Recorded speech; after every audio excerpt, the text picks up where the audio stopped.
Okay, different acupressure points I use. Take a crappy video from bed. EMDR time. Okay. Crown of the head. I'm showing you all the points first, and then I'll show you how we actually activate them. Crown of the head. Also, if any of these cause trauma for you, for example, I don't use crown of the head because I got hit on the head all the time when I was a kid, so I can't hit my head. Or I trigger myself by accident. So I don't use this one, but I'm going to show you. And it's gotten better over time. Crown of the head. Middle of the forehead between the eyebrows. Tapping the temples. Because you wear glasses, you split your fingers and you tap on the sides of the glasses. I don't know if you can see. I hope you can see. Right? You tap the sides of your face. It's kind of like the top brow for me and the lower chin is what I hit, but anything kind of in this area of the temple will be good enough. Do not hit any of these points very hard. You will hurt yourself. These are all very sensitive. These are pressure points. You don't want to actually like bang on them. Okay, putting my glasses back on. So, top of the head, middle of the forehead, sides of the eyes, temple area. Below, take off my glasses again. Right, the midline of the eye on these cheekbones. The philtrum. Middle, right between the lip, over the cupid's bow. Same spot on the chin. On the collarbones, you want to find the middle point and then go right beneath into the divot below. So right below on both sides. The point of EMDR, as she's shown on the side tapping, the point of EMDR is that you're always doing bilaterally to activate the full brain. So these are the ones from the chin up, the chest up, right? Now there are hand ones that you can also do, and the hand ones are useful because they're more subtle, and so therefore they're better in more social situations where you can't go to the bathroom and do this, but you need to do something that's a little bit more subtle. These are the ones you use. The edges of the fingers, so you can squeeze them. Sorry, I didn't mean to curse you out there. You can squeeze them. This is why, by the way, subconsciously I've been doing this my whole life. This is why I chew on the sides all the time. Or if you pick at them, that's also why you're subconsciously trying to activate these pressure points. So the edges of the fingers. If you look for where this is, it should be, you should feel the knuckle, and then right below it on both hands, this is called the karate chop point. So you can actually rub them together, again, gently, or if you need a little stronger, you can very, very gently bump them together. This is a great one to do in public when you're freaking out. I do this one, but it is really strong, so be gentle. There was one more.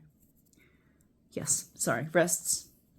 So, wrist bones right in the middle. Wrist bones right in the middle, okay? So what I usually do is I grab them front and back, kind of in the middle, right?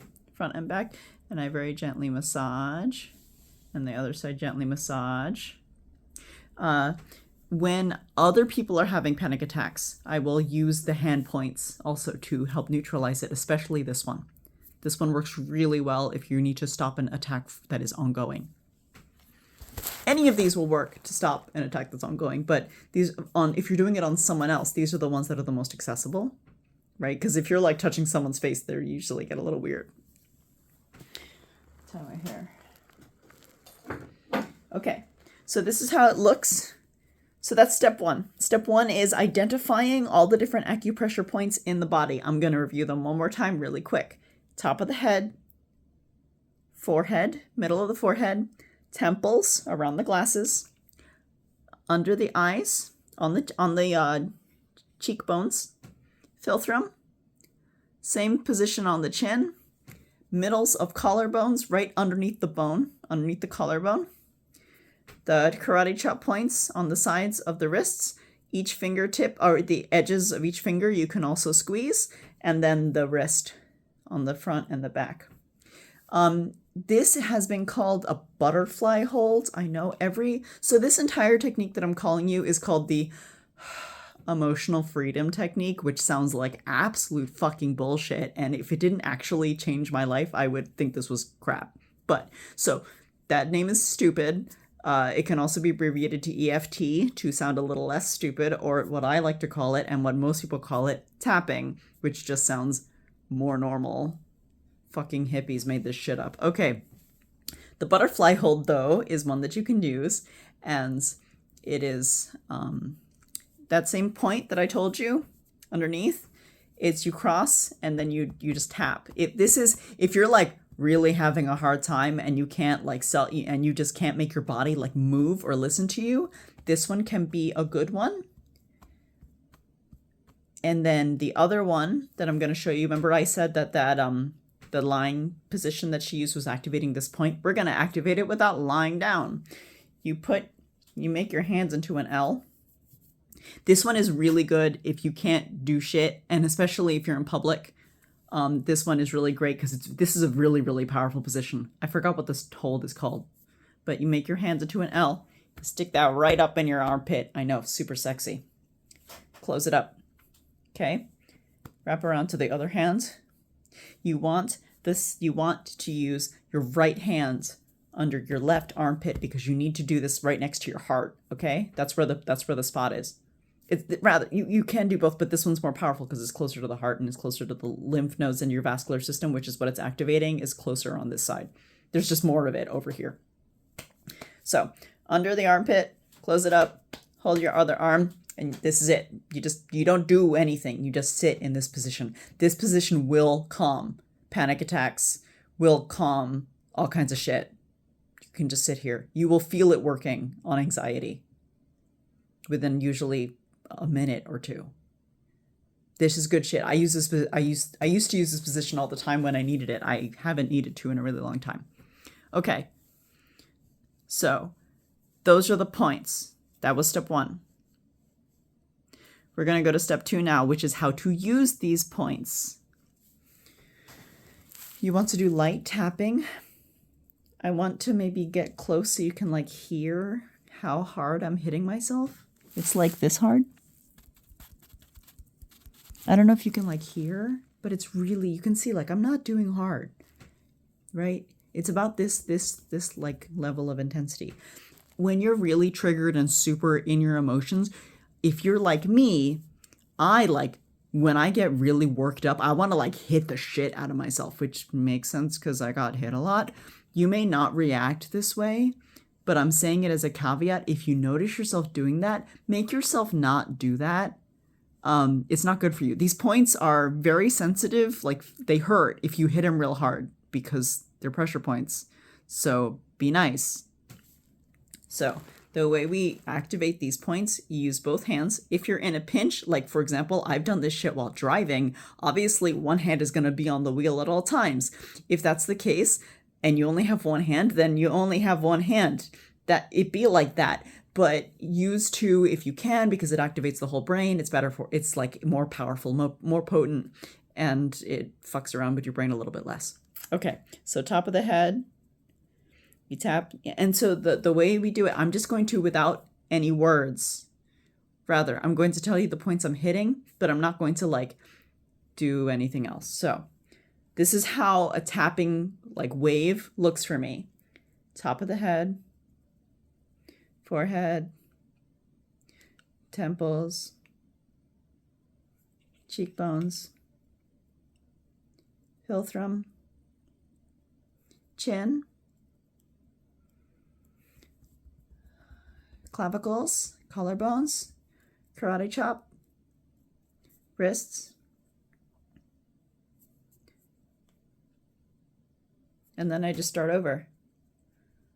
And if a pressure point, if an acupressure point isn't working for you, just skip it. Just skip that one. If you absolutely hate the philtrum, you would just go from right here, right here. You would just omit the one you do not like, okay? But you can see I'm doing each one for about 3 to 4 seconds. Real light. Oh, I forgot this one. This was the one I was trying to remember that I couldn't remember. So this point is another pressure point. It's right between the 4th and the 5th, and you go down, you'll kind of feel that little space. It's right here. It's also along this line. right between the fourth and the fifth again. And again, you press both sides, so you're pinching. Be gentle. These positions do not need a lot of strength. So then you're doing 1 and 2, right? And then you just repeat over and over. For me personally, you may find that you like one of these more than any other. For me, the collarbone ones are like the most powerful, the most useful for me. That's going to be specific to you and where you store pressure and where you store trauma and stress in your body. For me, my stress is my shoulders. So obviously the one by the shoulders would work, right? Okay, so when you're freaking out, when you're in a bad mood, when you feel like you can't connect to your emotions, when you feel your emotions are like boiling inside of you and you can't let them out because you're suppressing them and you can't make yourself stop suppressing them, when you're in a negative spiral, anytime you need to like make whatever the fuck is happening in there stop happening, this is what you do.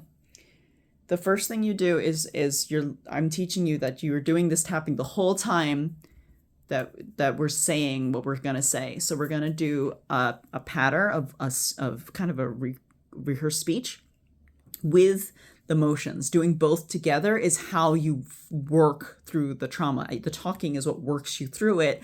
The tapping keeps it from becoming traumatic, keeps you from getting trapped in a flashback, and helps you sort of de-escalate as it's happening. So as an example, I'm going to use the case when I was going to my sister's and I was really freaking out, right? And I was driving. That's why I could only use one hand. I was really scared, but I didn't know why I was scared, and I couldn't figure out like anything else, but I was scared. So you start with what you know. At that moment, all I could figure out was scared. So I was just saying, I'm scared, I'm scared, I'm scared, I'm scared, I'm scared, right? And you literally just keep repeating it over and over while you're doing your tapping. I'm scared, I'm scared, I'm scared, I'm scared. You do that, like, you do that for a couple of, 10, 20 seconds. However long it takes for you to like lower your emotional level even slightly. Maybe you can't, and that's okay too. So we're doing our tapping. I know this looks really dumb. Just bear with me. I'm scared, I'm scared, I'm scared, I'm scared, I'm scared. I'm scared, I'm scared, I'm scared, I'm scared. Then you interject a logical rebuttal and then immediately go back to the emotion that you're feeling. So what I did in this case was, I'm scared, I'm scared, I'm scared, I'm scared, I'm scared. Even though I know that I am safe, I'm scared, I'm scared, I'm scared, I'm scared. Do you see how that works? And so you just constantly, like periodically, you let the emotion run its course. You're freaking the heck out. You're letting the full emotion hit you. And the tapping helps the emotion come to the fore, which is hard when you suppress all the time. I also used to do that, so I totally empathize. I'm scared, I'm scared, I'm scared. Even though I know that I'm not going to get hurt, I'm scared, I'm scared, I'm scared. And eventually, once you're doing that, you will start to dig down the layers to figure out what the actual root of the problem is. And for me, it was, I'm scared that everything is going to go wrong. Even though I know that my sister can't hurt me, I'm scared that everything's going to go wrong. I'm scared that everything's going to go wrong. I'm scared to everything that's going to go wrong. And while I'm saying I'm scared that everything is going to go wrong, mentally, I'm thinking, what is everything? What do I think everything is? What does that look like to me? So you're like trying to sort of problem solve as you're letting just the emotions flow out of you. And, so yeah, I've done, I hate myself, I hate myself, I hate myself, right? Even though I know that there's a lot of good about me, I hate myself, I hate myself. That's one that I've done. Other ones are, I'm a disappointment. I'm a disappointment. Even though I know that I have friends who love me, I'm a disappointment. Even though I know that I've done things in my life that are good, I'm a disappointment. I disappoint everybody. And then you get down to, you just keep digging. I can't show you more than that because I don't feel like triggering myself right before bed. But that's the basic idea. I really hope this is helpful. The talking, so when I say that I've been able to get freakouts down to literally 5 minutes, I've timed it. This is how. I'll sit in the, like, I had a patient die, or let's be less dramatic. I had a really bad moment in the ER where somebody was really scary and throwing stuff, and I was super triggered and super freaked out. And I was able to just be like, I'm really scared. I'm really scared. That was really frightening. I'm really scared. Even though security handled him, I'm really scared. I'm gonna get hit. I'm gonna get hurt. I'm really afraid. And I was able to vent out that emotion and reality check it within 5 minutes. I timed it. And then I was back out on the floor. But it took me many years of doing this technique. Like, I started doing this technique in 2018, and by 2023 I was able to get it down to 5 minutes. But when I started doing this technique, I was literally triggering for like 8 hours a day, unable to hold down a job, crying all the time. So, like, yeah, don't expect this to be fun. EMDR isn't fun, but it will fix you. Bet. Like, I promise. It fixed me. This shit does work. But yeah, that's why I was saying, like, the tapping, I see what she's doing. She's sort of like from the, if it looks like this, which it may not, it may be like this, that it's sort of like in the same area. It's sort of activating those, the pressure points and so on, but it's not like as intense as a full tapping is. So, this has already been 60 minutes. I really hope this is helpful. Love you, Nada. If we're in person, I can try to do one with you if that would be helpful. Love you.